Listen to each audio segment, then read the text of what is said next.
ایک مرتبہ نبی پاک صلی اللہ علیہ وسلم نے صحابہ سے فرمایا کہ جانتے بھی ہو کہ ہمسائے کے کتنے حقوق ہیں؟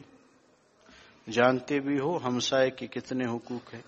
اگر ہمسائے مدد مانگے تو مدد کرو، یہ ایک حق۔ قرض مانگے تو قرض دے دو، تنگ دست ہو اس کے ساتھ اچھا سلوک کر لو، بیمار پڑ جائے اس کی عیادت کرو، ہمسائے انتقال کر جائے تو جنازہ کے ساتھ جاؤ، اگر ہمسائے کو کوئی خوشی حاصل ہو تو مبارکباد دو، کوئی رنج پہنچے تکلیف پہنچے تو تسلی دو۔ یہ سارے ہمسائے کے حقوق ہیں۔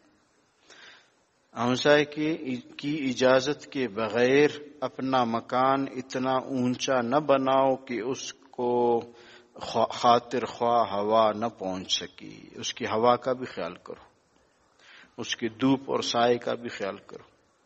اگر کوئی پل خرید کر لاؤ تو اس میں سے بقدر مناسب اپنے ہمسائے کو بھی دے دو، اور اگر نہ دے سکو تو چھپکے سے گھر لے آؤ تاکہ اس کے بچے نہ دیکھیں، وہ نہ دیکھیں، تاکہ دیکھ کر اس کو حرص نہ ہو۔ اس کے بعد مناسب ہے کہ تمہارا بچہ بھی پھل لے کر باہر نہ نکلے، اس کے بچوں کی دل آزاری ہوگی۔ آپ سمجھ رہے ہیں انشاءاللہ یہ ہمسائے کے حقوق، کیونکہ ہمسائے کا بچے کو حرص ہوگی تو اس کو رنج ہوگا۔ اسی طرح اگر ہانڈی چڑھے دیگ پکاؤ گھر میں تو ایک چمچہ پڑوسی کو بھی پہنچاؤ۔ جانتے ہو کہ پڑوسی کا حق کس قدر ہے؟ بس یہ سمجھ لو کہ پڑوسی کے حقوق وہی پورا کر سکتا ہے جس پر اللہ کا فضل ہو۔ فضل ہے تو پڑوسی کے حقوق ادا ہے۔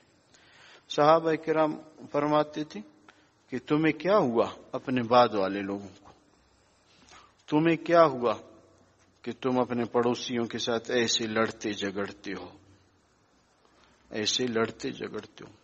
اگر ہمارا پڑوسی آ کے ہمیں کہہ دیتا کہ مجھے آپ کے دونوں کندھوں کے بیچ میں یہاں ادھر ایک میخ ایک کھیل وہ ٹھونکنی ہے اور اس میں کچھ لٹکاؤں گا تو ہم حاضر کرتے اپنی پیٹھ کہ آ جاؤ کیل مارو، جو چیز آپ نے لٹکانی ہے لٹکا دو، ہم اتنے تیار تھے۔ فرمایا تمہیں کیا ہوا، تم کیوں ہمسائے کو اذیت دے رہے ہو؟